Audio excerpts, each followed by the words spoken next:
ജിയോ വേൾഡിൻ്റെ മറ്റൊരു വീഡിയോയിലേക്ക് എല്ലാവർക്കും സ്വാഗതം. യുണൈറ്റഡ് അറബ് എമിറേറ്റ്സിലെ മനോഹര നഗരമായ ഫുജേറയിൽ സ്ഥിതി ചെയ്യുന്ന ഒരു പ്രമുഖ ചരിത്ര സ്ഥലവും വിനോദസഞ്ചാര കേന്ദ്രവുമാണ് ഡിബ്ബ ഫോർട്ട്. കോട്ടയുടെ പുറത്തും അകത്തുമായി പീരങ്കികൾ സ്ഥാപിച്ചിട്ടുണ്ട്. സെക്യൂരിറ്റികൾ ഇവിടെ സദാസമയവുമുണ്ട്. തിങ്കൾ മുതൽ വ്യാഴം വരെയുള്ള ദിവസങ്ങളിൽ രാവിലെ 8 മണി മുതൽ വൈകുന്നേരം 6:30 വരെയും, വെള്ളിയാഴ്ച രാവിലെ 8 മണി മുതൽ 11 മണി വരെയും, ഉച്ചതിരിഞ്ഞ് 2 മുതൽ വൈകുന്നേരം 6 വരെയും, ശനി ഞായർ ദിവസങ്ങളിൽ ഉച്ചതിരിഞ്ഞ് 2:30 മുതൽ വൈകുന്നേരം 6:30 വരെയുമാണ് സന്ദർശന സമയം. ഇതാണ് കോട്ടയിലേക്കുള്ള പ്രധാന കവാടം. കവാടം കടന്ന് ഉള്ളിൽ പ്രവേശിക്കുമ്പോൾ ഇതിൻ്റെ ചരിത്രം കുറിക്കുന്ന പുസ്തകങ്ങളും പഴമയെ ഓതുന്ന പാത്രങ്ങളും പഴമയിൽ പുതുമ ചേർത്ത റാന്തൽ വിളക്കുകളും എന്ന് വെച്ചാൽ ഇതിൻ്റെ ഉള്ളിൽ കത്തുന്നത് ഇലക്ട്രിക് ബൾബാണ് ഇവിടെയായി ഉണ്ട്. അധികം വിസിറ്റേഴ്സ് എത്തിപ്പെടാത്ത ഒരു ഫോർട്ടാണിത്. ഒരു സോഫ സെറ്റുണ്ട് ഇവിടെ. ഇതിൻ്റെ പഴക്കം എത്രയെന്ന് അറിയില്ല. സുഗന്ധദ്രവ്യങ്ങൾ പുകയ്ക്കുവാനുള്ളതും അല്ലാത്തതുമായ പാത്രങ്ങളും ഇവിടെയായി ഉണ്ട്. ഭരണാധികാരികളുടെ ഫോട്ടോകൾ ഭിത്തിയിൽ തൂക്കിയിരിക്കുന്നു. ഇവിടെ സന്ദർശകർക്കായുള്ള റെക്കോർഡ് ബുക്കിൽ നമ്മുടെയും സാന്നിധ്യം അറിയിച്ചിട്ടുണ്ട്.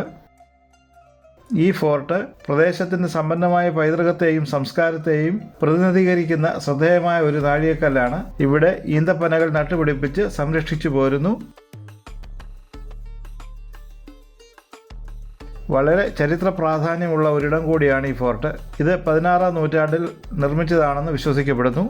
അയൽ ഗോത്രങ്ങളുമായുള്ള സംഘർഷങ്ങളിലും മറ്റ് ബാഹ്യശക്തികളുടെ ആക്രമണങ്ങളിൽ നിന്നും നഗരത്തെ സംരക്ഷിക്കുന്നതിൽ ഈ കോട്ട നിർണായക പങ്ക് വഹിച്ചിട്ടുണ്ട്. ഈ കോട്ട ഒരു പ്രതിരോധ ഘടനയായും ഭരണകുടുംബങ്ങളുടെ വസതിയായും പ്രവർത്തിച്ചിട്ടുണ്ട്. അക്കാലത്തുള്ളവർ മാംസം പാചകം ചെയ്യുന്നതിൻ്റെ ഒരു മാതൃക ഇവിടെ പ്രദർശിപ്പിച്ചിട്ടുണ്ട്. വിവിധ തരം ചിമ്മിനി വിളക്കുകളും പാത്രങ്ങളും മറ്റുപകരണങ്ങളും ഉണ്ട് ഇവിടെ. സന്ദർശകർക്ക് കോട്ടയുടെ വിവിധ ഭാഗങ്ങൾ ചുറ്റി നടന്ന് കാണുവാൻ സാധിക്കും. ഇതിൻ്റെ വാസ്തുവിദ്യ സൗന്ദര്യം ശരിക്കും ആകർഷണീയമാണ്. ഈ പ്രദേശത്തിൻ്റെ പരമ്പരാഗത വാസ്തുവിദ്യ ശൈലി പ്രകടമാക്കുന്ന കല്ലും ചെളിയും പോലെയുള്ള പരമ്പരാഗത നിർമ്മാണ സാമഗ്രികൾ ഉപയോഗിച്ചാണ് കോട്ട നിർമ്മിച്ചിരിക്കുന്നത്. വ്യത്യസ്തമായ കാവൽ ഗോപുരങ്ങൾ, കട്ടിയുള്ള മതിലുകൾ, പ്രവേശന കവാടത്തിലെ സങ്കീർണമായ വിശദാംശങ്ങൾ എന്നിവയ്ക്കെല്ലാം പേര് കേട്ടതാണ് ഈ ഫോർട്ട്. ഇവിടെ നമുക്ക് 16-ാം നൂറ്റാണ്ടിലെ കരകൗശല വിദഗ്ധർ ഉപയോഗിച്ചിരുന്ന സമർത്ഥമായ സാങ്കേതിക വിദ്യകളെ പ്രതിഫലിപ്പിക്കുന്നത് കാണാൻ സാധിക്കും. ഇവിടം സന്ദർശിക്കുന്നത് മൂലം ചരിത്രത്തിൻ്റെയും വാസ്തുവിദ്യ വൈഭവത്തിൻ്റെയും മഹത്തായ സംയോജനത്തിന് സാക്ഷ്യം വഹിക്കാനുള്ള ഒരു സവിശേഷ അവസരം കൂടി നൽകുന്നു. അക്കാലത്ത് ജീവിച്ചിരുന്ന ആളുകളുടെ ജീവിതശൈലി, പാരമ്പര്യങ്ങൾ, സാംസ്കാരിക രീതികൾ എന്നിവയെക്കുറിച്ചുള്ള അറിവ് ഇവിടെ നിന്നും ലഭിക്കുന്നതാണ്. ഇതൊരു മജ്ലിസാണ്. അറബിയിൽ മജ്ലിസ് എന്ന് പറഞ്ഞാൽ സിറ്റിംഗ് റൂമാണ്. ഗസ്റ്റുകൾ വരുമ്പോൾ അവരെ ഇവിടെയാണ് ഇരുത്തുക. അന്ന് അവരുടെ സാധന സാമഗ്രികൾ സ്റ്റോർ ചെയ്യുവാനുള്ള സ്ഥലവും അതുപോലെ ഈന്തപ്പഴം പ്രോസസ്സ് ചെയ്യുന്ന ഇടവുമാണ് ഈ കാണുന്നത്.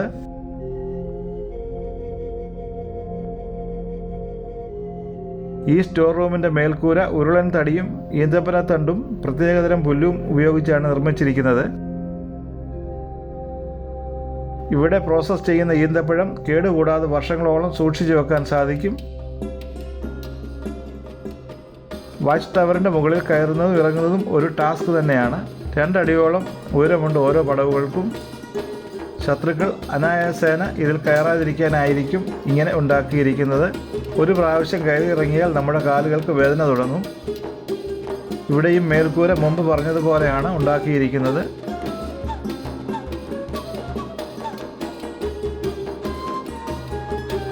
ശത്രുക്കളെ വീക്ഷിക്കാനുള്ള ചെറിയ വിടവുകളും ജനാലകളും കാണാം. വീണ്ടും പ്രയാസമേറിയ വലിയ പടവുകൾ കയറണം. അതുകൊണ്ടും തീർന്നില്ല. ഉരുളൻ തടി കൊണ്ടുള്ള കുത്തനെയുള്ള ഗോവണികളും കയറി വേണം മുകളിലെത്താൻ. ഉരുളൻ തടി കൊണ്ടുള്ള ഗോവണി കയറാൻ പേടി തോന്നും. കാല് സ്ലിപ്പാകാൻ സാധ്യതയുണ്ട്. കുട്ടികളും പ്രായമായവരും ഇത് കയറാതിരിക്കാൻ ശ്രദ്ധിക്കുക. സന്ദർശകർക്ക് ഫോർട്ടിൻ്റെ വാച്ച് ടവറുകളിൽ നിന്നുള്ള പനോരമിക് വ്യൂ ആസ്വദിക്കാനും ക്യാമറയിൽ ഒപ്പിയെടുക്കാനും സാധിക്കും. അങ്ങ് അകലെയായി കാണുന്നത് ഷാർജയുടെ ഭാഗമായ ഡിബ്ബ അൽ ഹിസനാണ്. ഹരിത നീലമയാർന്ന ഒമാൻ ഉൾക്കടലിന് സമീപമാണ് ഈ കോട്ട സ്ഥിതി ചെയ്യുന്നത്. ഫോർട്ടിനോടനുബന്ധിച്ചുള്ള നിർമ്മിതികളുടെ നാമാവശേഷമായ ഭാഗങ്ങൾ ഇവിടെ നിന്നാൽ കാണാൻ സാധിക്കും. ഈന്തപ്പനത്തോട്ടമാണ് കോട്ടയ്ക്ക് ചുറ്റും കാണുന്നത്. ഫോട്ടോഗ്രാഫി പ്രേമികൾക്കും പ്രകൃതി സ്നേഹികൾക്കും ഇത് അതിശയകരമായ പശ്ചാത്തലം നൽകുന്നു. മൊത്തത്തിൽ ചുറ്റും ശാന്തസുന്ദരമായൊരിടമാണിത്. ഈ കോട്ട കഴിഞ്ഞ കാലത്തിൻ്റെ കൗതുകകരമായ കാഴ്ചകൾ പ്രദാനം ചെയ്യുന്ന ഒരിടമാണ്. ഇതിൻ്റെ ചരിത്രപ്രധാനമായ പ്രാധാന്യവും വാസ്തുവിദ്യാ വിസ്മയവും ഈ പ്രദേശത്തിൻ്റെ സംസ്കാരത്തെയും പൈതൃകത്തെയും കുറിച്ച് ആഴത്തിൽ മനസ്സിലാക്കാൻ ആഗ്രഹിക്കുന്ന ഏതൊരു വിനോദസഞ്ചാരിയും തീർച്ചയായും സന്ദർശിക്കേണ്ട സ്ഥലമാണിത്.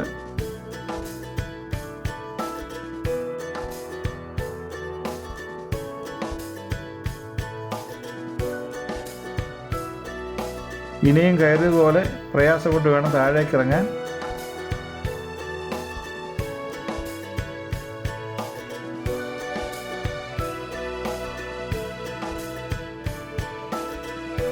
നേരം ഇരുട്ടി തുടങ്ങിയിരിക്കുന്നു.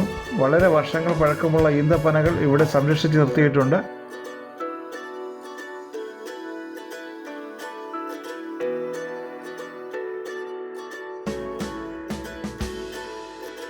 ഇതാണ് നമ്മൾ മുകളിൽ നിന്നും കണ്ട ചരിത്രശേഷിപ്പ്. ഇതിനെക്കുറിച്ച് കൂടുതൽ അറിയുവാനായി ഇവിടെ സന്ദർശിക്കുക. കോട്ടയുടെ മുകളിലായി ദേശീയ പതാക കാറ്റത്ത് പാറിക്കളിക്കുന്നത് കാണാം.